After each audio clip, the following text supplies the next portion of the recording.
dicatat dan juga di-type terus. Mesyuarat kali pertama tentang agenda pembangunan ekonomi 4 buah negeri ini di sini. Mungkin tidak siapa yang akan mengingati kita, itu tidak mengapa, kerana kita telah melakukan bahagian kita bagi membolehkan 4 buah negeri yang dilihat dalam konteks pembangunan ekonominya jauh di belakang negeri-negeri yang jauh lebih maju daripada kita. Tapi yakin dan percayalah, kalau kita ada jiwa dan kesungguhan, nothing is impossible. Kita perlu usahakan. Tidak akan datang orang lain yang sudi untuk membantu kita, melainkan sesama kita berusaha untuk memperbaiki apa yang kita ada. Kita lihat kembali akan perkara-perkara yang mungkin menghalang kita dari maju ke hadapan. Kita olahlah ia sebaik mungkin. Kita atasi. Kalau kita kurang ilmunya, kita carilah ilmu itu. Kalau kita kurang tenaganya, kita carilah kekuatan itu. Kalau kita kurang kebijaksanaan, kita carilah kepintaran itu. InsyaAllah saya yakin dan percaya, apa yang kita lihat di luar sana adalah mereka yang sama seperti kita. Tidak ada bezanya. Mereka juga punya 24 jam yang sama. Kita juga mempunyai 24 jam yang sama. Mereka juga mempunyai kesungguhan. Apa kurangnya kesungguhan kita? Jangan pernah kita merasa kerdil di bumi kita sendiri. Jangan pernah kita rasa kerdil dengan kemampuan kita sendiri. Sedangkan mereka juga sebenarnya berusaha seperti mana kita berusaha untuk berjaya.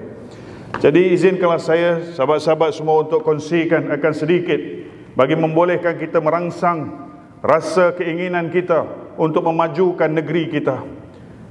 Di luar sana berbagai tanggapan dilontarkan kepada negeri kita, negeri orang Melayu khususnya. Saya rasa bangga sahabat saya YB Wong ada bersama. Kita harus membina naratif baru dalam memajukan 4 buah negeri Melayu ini. Kerana cita-cita kita bukan SG4 sahaja. Kita nak go for the SG14.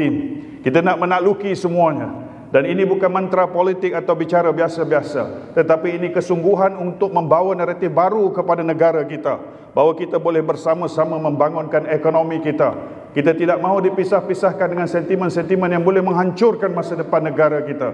Mari sama-sama kita usahakan dan kita buktikan. Puluhan tahun kita telah hidup bersama. Puluhan tahun kita membina negara ini, dan negeri-negeri kita ini, Kedah, Perlis, Kelantan dan Terengganu, adalah negeri-negeri yang di mana dilihat kemajemukannya sangat luar biasa mesranya.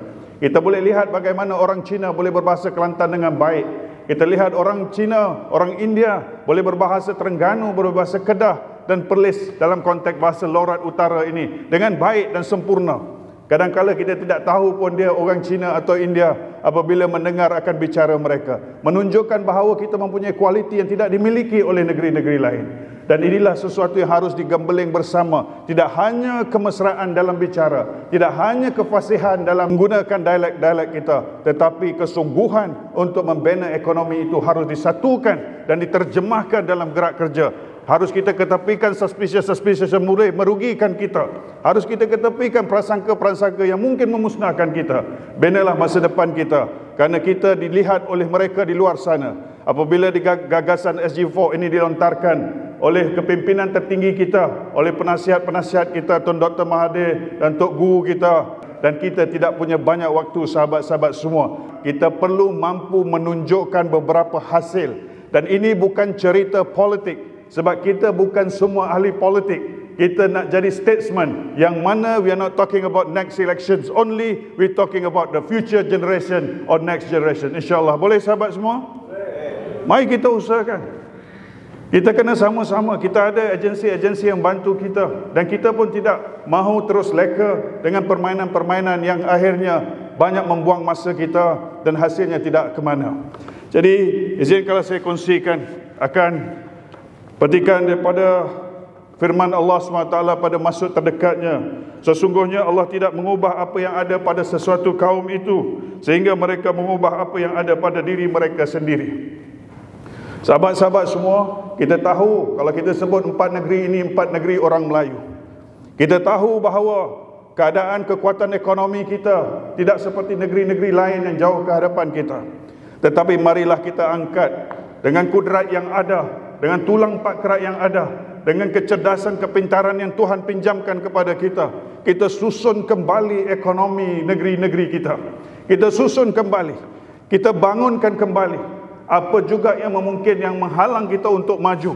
Kalau kita perlu melakukan revolusi mental, lakukan revolusi mental itu agar kita menjadi first class states, di mana kita meletakkan kesungguhan untuk menjadikan pencapaian kualiti adalah kemuncak kepada kesungguhan kita bertunjangkan dengan bimbingan dan juga panduan daripada agama kita Islam, dan juga sahabat-sahabat kita daripada kaum Cina, India yang semuanya dahagakan kepada kepimpinan yang menunjukkan kualiti-kualiti universal yang mana dibawa oleh Islam, yang diakui oleh semua adalah suatu ciri kepimpinan yang sangat-sangat didambakan oleh umat manusia. Jadi kita kena zahirkan dan kita kena usahakan. Kalau kita lihat daripada petikan ataupun daripada firman Allah SWT ini, sahabat-sahabat semua, boleh menitis air mata. Tanyalah pada diri kita, apakah yang akan kita tinggalkan kepada anak cucu kita? Apa yang akan kita tinggalkan? Adakah mereka akan tunduk malu di tanah tumpah darah nenek moyangnya? Ketika mana hari ini kita boleh berada di sini? Adakah 20 tahun akan datang? 30 tahun akan datang? Ataupun 50 tahun akan datang? Anak cucu kita akan berada di tempat yang sama seperti kita berada hari ini? Ataupun mereka menjadi orang Melayu seperti di Melayu Campar, seperti Melayu di Cambodia, yang mana hidup di tebing-tebing sungai. Dan saya pergi membuat lawatan, dan juga sahabat-sahabat mungkin pernah ke sana juga. Kita melihat bahawa mereka berada di tepi-tepi sungai, hidup dalam sampan atau bot-bot usang.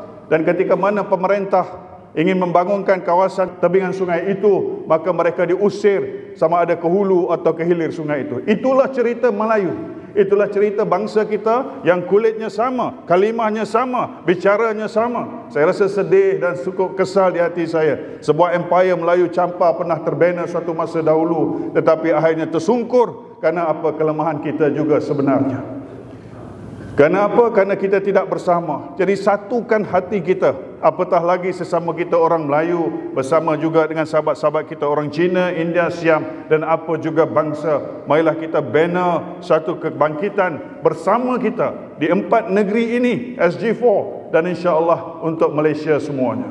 Jadi sahabat-sahabat semua, izinkan saya kongsikan juga sedikit maklumat yang ingin saya bawakan kepada kalian semua agar dapat kita renungi bagaimanakah kita usahakan yang sebaiknya bagi membolehkan SG4 ini menjadi kenyataan buat semua. SG4 merangkumi 4 negeri Melayu tidak bersekutu, Kedah, Kelantan, Terengganu dan Perlis. Maksudnya dahulu pemimpin-pemimpin kita, raja-raja kita, sultan-sultan kita punya jiwa yang merdeka, tidak tunduk kepada British, berusaha mempertahankan tahta dan juga maruah negerinya bagi membolehkan kita terus melangkah. Walau apapun cerita di masa itu, hari ini adalah giliran kita sebagai rakyat kepada 4 buah negeri ini untuk memangkin kembali kebangkitan negeri kita. Jangan kita biarkan cerita ini, naratif yang sama 20 tahun akan datang. Anak cucu kita akan bicara tentang kelemahan negeri kita, akan cerita tentang mereka masih lagi berada di kedudukan bawah dalam apa jua agenda pembangunan sebuah negara bernama Malaysia. Mari kita jadikan mereka, anak cucu kita, akan cerita betapa hebatnya 4 buah negeri ini, di mana mereka telah maju. Ketika itu negeri kita telah maju, anak cucu kita maju, dan mereka kata terima kasih kepada kita semua. Jadi sahabat-sahabat semua, terdapat 3 negeri yang mempunyai sepadan dengan Thailand, Kedah, Perlis dan Kelantan, iaitu dalam kes ini sepadan dengan Thailand, Kedah, Perlis dan Kelantan. Kita kena usahakan membangunkan ekonomi sempadan ini. Teroka, usah, bangunkan. Ketika mana kami di Kedah melihat Bukit Kayu Hitam, kita kena usahakan sungguh-sungguh. Jadi terdapat 3 negeri yang punya sempadan. Maksudnya kita kena bangunkan sahabat-sahabat semua untuk membolehkan ekonomi sempadan ini kita kuasai. Saya ada cakap dengan sahabat-sahabat daripada BDB. Saya cakap di peringkat berbagai platform kepada Chief Minister kita dan seumpamanya. Jangan kilang-kilang dibangunkan, PKNK juga, kilang-kilang dibangunkan di Bukit Kayu Hitam, membawa masuk berbilion-bilion, expatriate datang, top engineers from all over the world, datang sana soon, what is happening in Kulim High Tech today, semua orang datang, top-notch engineers, CEO daripada negara-negara maju, memimpin industri kita di Kulim High Tech Park. Sama akan berlaku juga di Bukit Kayu Hitam anytime soon. Tapi kita tak nak dia datang kerja di Bukit Kayu Hitam, tapi dia settle down, rumah dia di sebelah Thailand. Imagine kalau one day Bukit Kayu Hitam ada 50,000 orang workforce, right? 50,000 orang. Katakanlah 10%. Daripada 50,000 tu 10%, right? So lebih kurang dalam 5,000. 5,000 ni top tier dalam top management of this industry people. And most of them assuming, let's say, they are ni expatriate. Gaji dia mungkin easily cecah 50,000 ke 100,000 semonth. Assuming. And these people staying in Thailand. So the spending power, the purchasing power akan tumpah ke Thailand. Kita bangun industrial park, tapi dia punya spending, dia punya purchasing, everything happen in Thailand. Property development di Thailand akan naik, di selatan Thailand akan naik. Right? Akan naik hospital-hospital bertaraf dunia. World class hospital. Akan naik international school bertaraf dunia. Apa jadi dekat kita? Adakah kita hanya ingin mempersembahkan sebuah pekan kecil bernama Changlun? Ataupun kita hanya ingin mempersembahkan sebuah kehidupan di padang besar seperti sedia ada? The state must have a vision to make sure we control the growth and development of the border. Ini perlu. Sama juga di Kelantan. Kita kena ada perancangan. Jadi mungkin tuan-tuan, sahabat-sahabat boleh fikirkan perkara ini. Kalau tidak di peringkat SG4, paling tidak idea gagasan ini perlu diusahakan. We are lucky in the context of Kulim. Sebab neighbor kita Pulau Pinang. Okey lagilah Malaysia. Kita tak against Thailand. Tapi apa yang kita nak fikirkan di sini adalah, janganlah kita ulangi. Kalau kita di Kedah merasa the pain of seeing 43,000 or 30,000, over 30,000 workforce, employees work in Kulim High Tech Park, tapi dia tidak dibangunkan dalam konteks commercial area dia, residential dalam keadaan yang bersepadu. Jadi ini perlu kita fikirkan bersama. Dan ini bukanlah salah Datuk Sahil, nothing to do with Datuk Sahil. Datuk Sahil focus on bringing over the investors, and he did extremely well. Sama juga Invest Kedah, Maida dan all the agencies yang sepatutnya membawa pelaburan. Tetapi dalam konteks perancangan harus diusahakan dan digagaskan dengan baik. Jadi tuan-tuan, sahabat-sahabat semua, kalau kita lihat 4 state ni, KDNK kita 110 bilion. 110 bilion.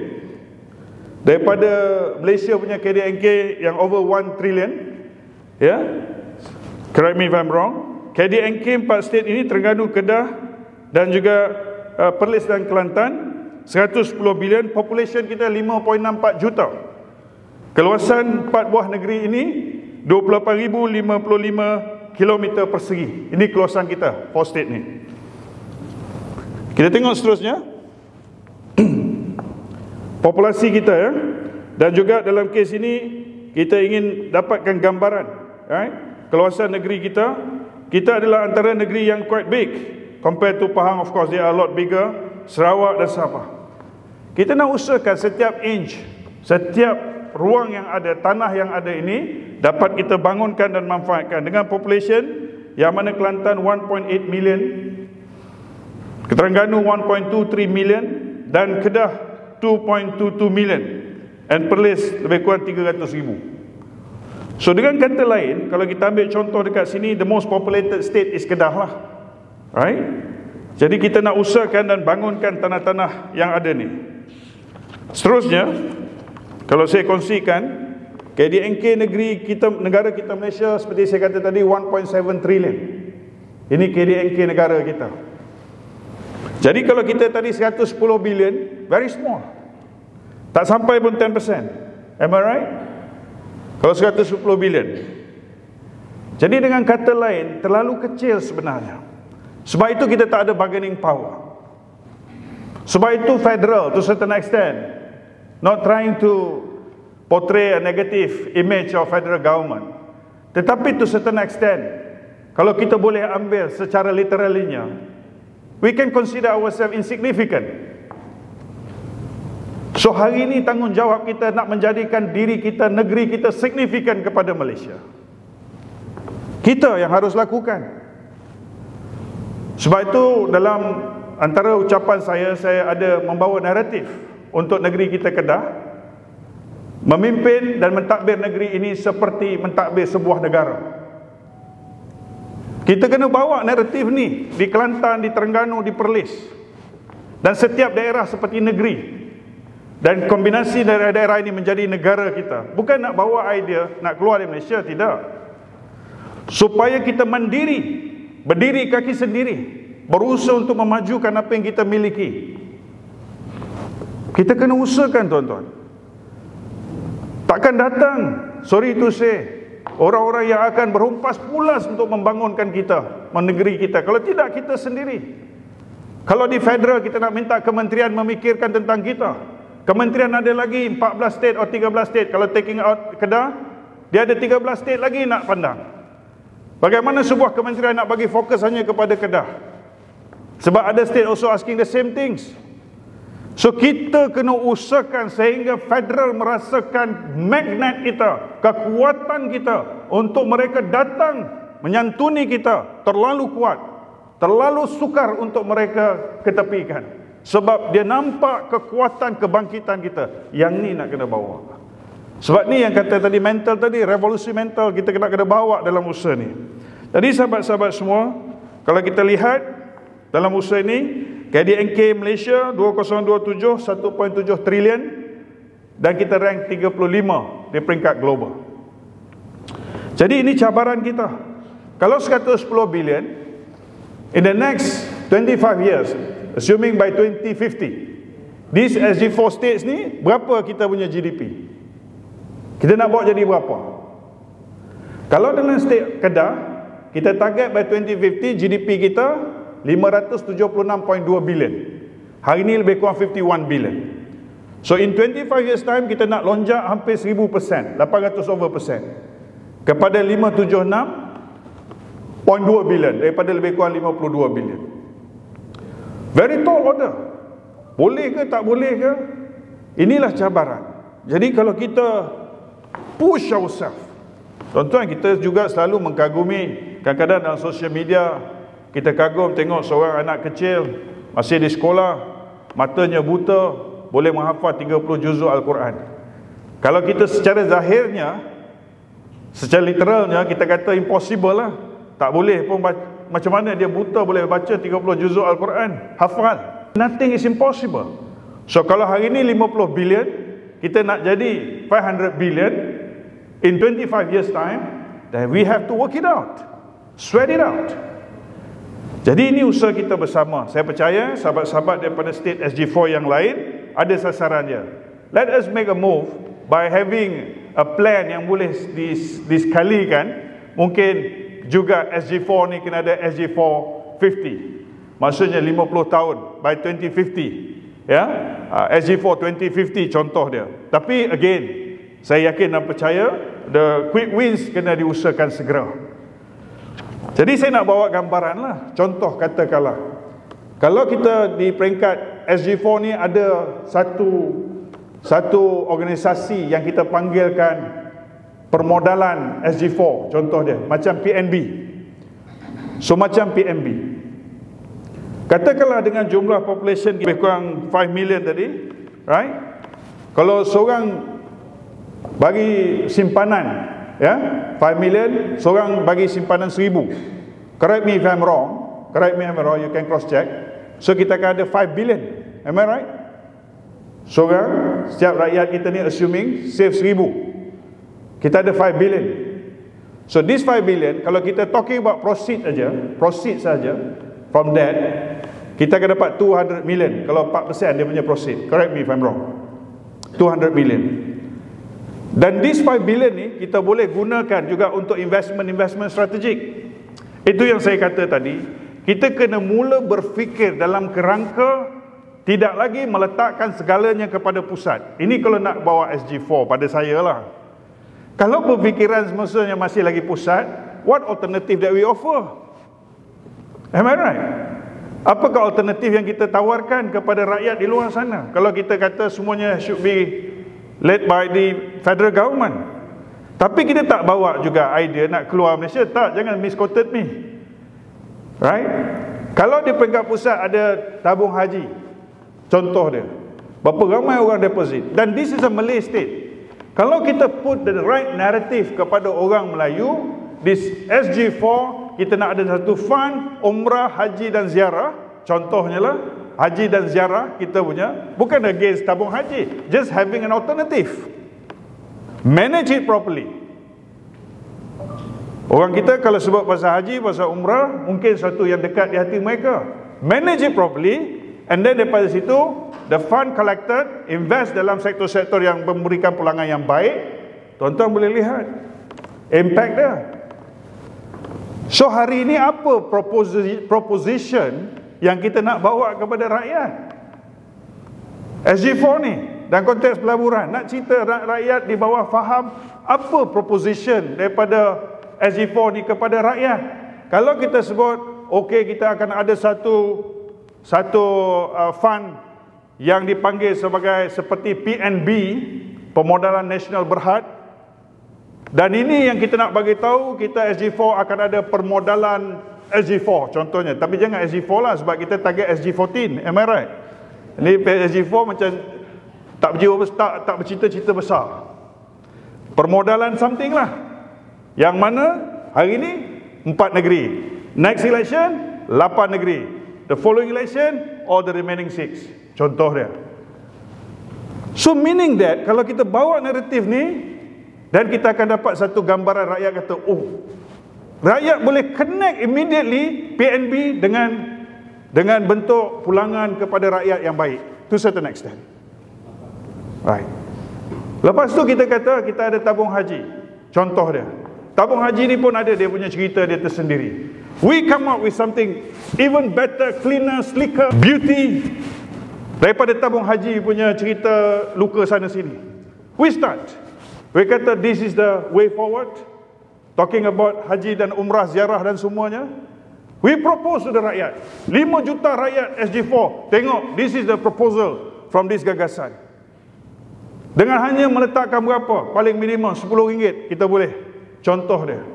Of course dari segi licensing apa semua ni kena usaha lah, kena proses lah. Dan ini idea ni, this within 4 wall lah tuan-tuan. Janganlah bocor dulu. Kan, bocor dulu tak sampai Putrajaya, dekat tol Sungai Petani dah kena kerat lah. Kan, ini kita dalam within 4 wall ni. Sebab hari ni nak brainstorm kan. So kalaulah kata kita boleh dapat few billions daripada ni, imagine. Hari ni kita cry, tabung haji kita rasa macam sebaliknya lah, sepatutnya lebih baik dan seumpamanya whatever it is. Hari ni tuan-tuan, kalau kita ni bukan B40, harga dia tinggi dan begitu beginilah. Contoh dia.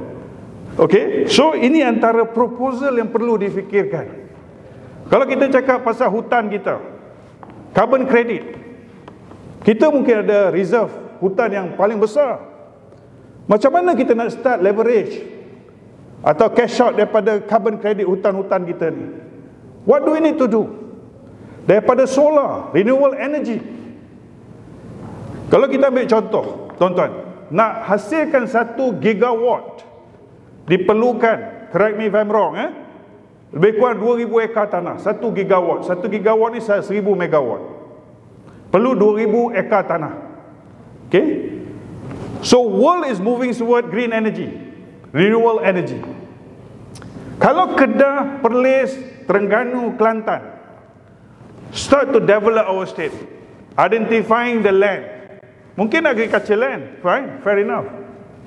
With that amount, kita boleh kata kita boleh supply, satu state boleh supply 2,000, 3,000 giga, 2-3 giga, ataupun 2,000, 3,000 megawatt.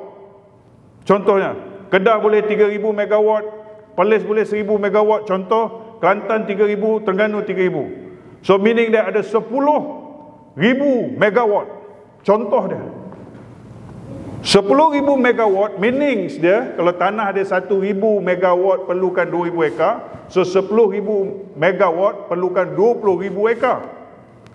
Kalau 20,000 ekar kita buat agrivoltaic, bawah dia ada pertanian, bawah dia ada penternakan. By raising aja the ground mounted punya tu, stand tu, bawah tu lebih kurang tinggi 4,5 kaki, 5 kaki, dia boleh dapat dia punya harvesting untuk solar tu. Bawah tu boleh buat agriculture punya activities, peternakan kambing ke, tanam sayur-sayuran ke, whatever it is tuan. Setuju? So kalau kita ada 20,000 ekar, it become like estate already. Katakanlah 20,000 ekar, kan, bahagi dengan 5 ekar. Bagi seorang kita bagi 5 ekar, kita akan dapat 4,000 asnaf benefited daripada 20,000 ekar tanah yang kita bagi seorang lebih kurang dalam 5 ekar ni. 4,000 asnaf benefited. Correct me if I'm wrong. Okay? Jadi dengan kata lain, ini adalah satu bentuk baru macam mana nak go big on this kind of thing. Energy, bila kita ada green, kita jual kat TMB apa semua, ataupun kita buka industrial park, dia terus beli, dia kata ada green energy. World is moving towards green. In 2030, banyak company, negara commit untuk subscribe to this green energy. Jadi kita hari ni 2025 anytime soon. In 5 years time, when world are subscribing to that, are we ready? Ataupun baru kita kata 2030 baru kita start mana tanah nak cari this and that dan semuanya. Tuan-tuan, itu satu. Kedua, Kedah, for your information, ada 50,000, lebih kurang 50,000 ekor lembu saja Kedah ni hari ni. Dalam negeri Kedah ni difahamkan ada 50,000 ekor lembu dan difahamkan ada 50,000 ekor kambing je Kedah ni. Rakyat ada 2.2 juta. Kalaulah kita kata let's this SG4, ini yang rakyat bawah boleh rasa immediately. Kita bekerjasama, kita kata let us have each state 250,000 ekor lembu to make it 1 million, the first million. Katakanlah in 2 years time kita ada lebih kurang 2 juta ekor lembu. So meaning that the third year kita boleh start selling the 1 million tu. Kalau 1 million ekor lembu tuan-tuan dijual pada harga RM5,000, is going to pump into our economy 5 billion. 5 billion, ini simple maths ya.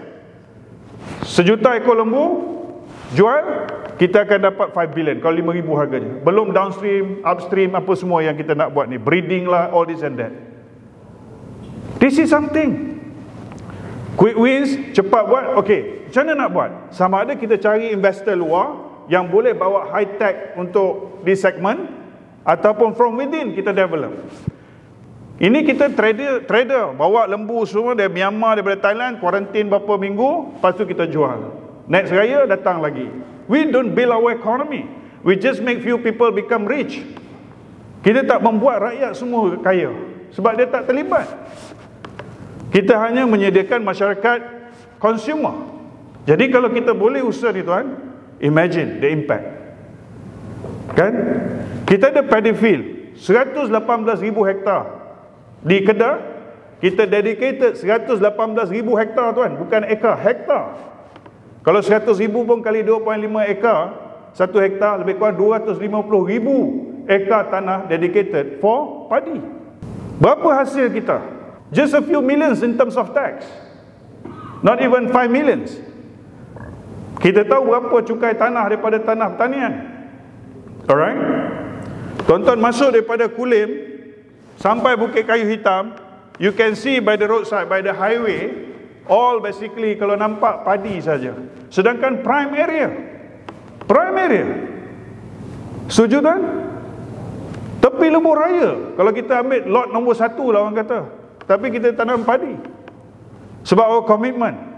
Point dia kat sini, kalau kita dedicated 118,000 hektar tanah untuk padi dengan cara pertanian konvensional macam hari ni lah, very minimum, tak high tech, start guna drone apa semua, tapi not that advanced, small scale, kita kena allocate 118,000 hektar for Kedah.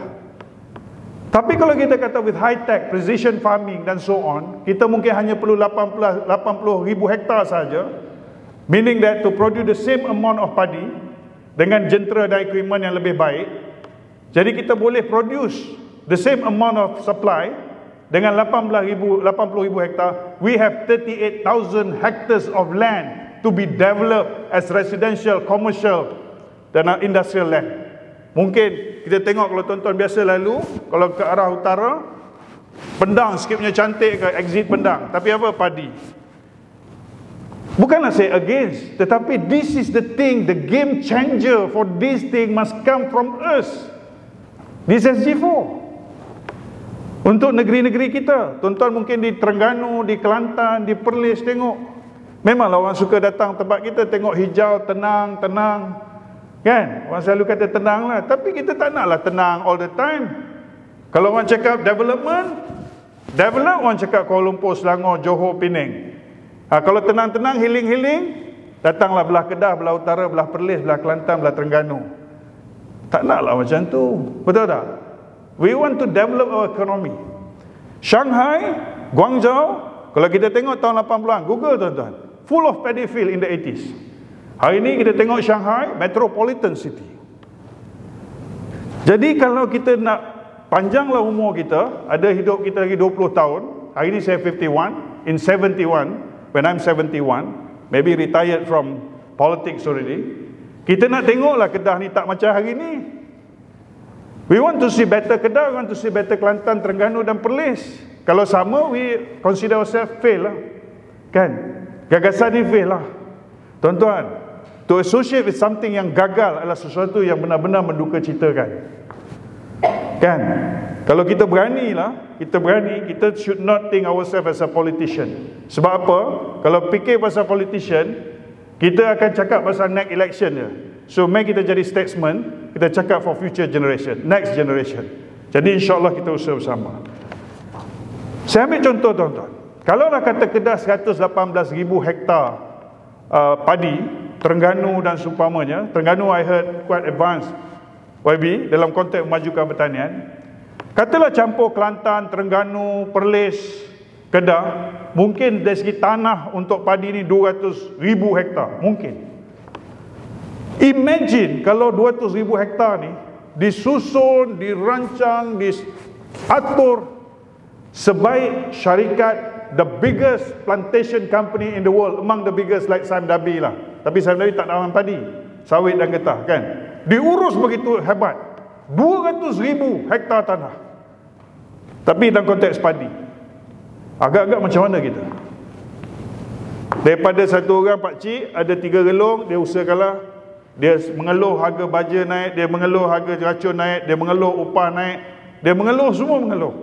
Tapi kalau kita ada 200,000 hektar, diurus secara profesional, pakcik-pakcik ni, landowner still have their land, dia akan dapat, dia kalau dia nak bekerja sebagai sebahagian daripada pekerja di dalam sektor padi ni, dia bekerja dapat gaji.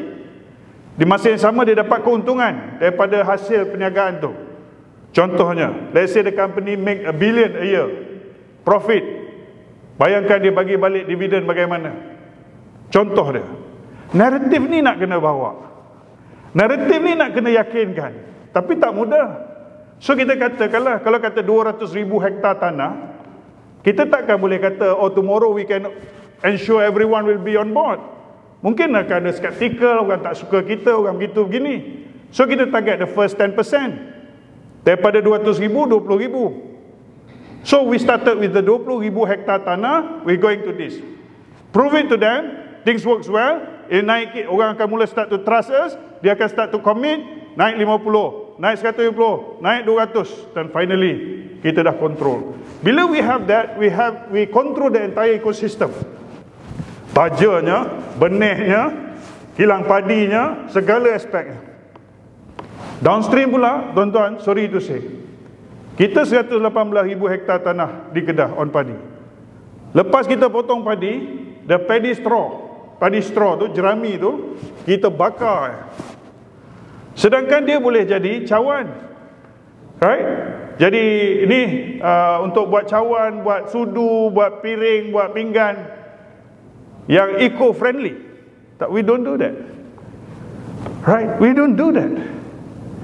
So kalau kita boleh ada ni daripada SG4 ni, mana saintis-saintis kita, find the right people, get the right investor, go big on these things, additional income pada petani kita.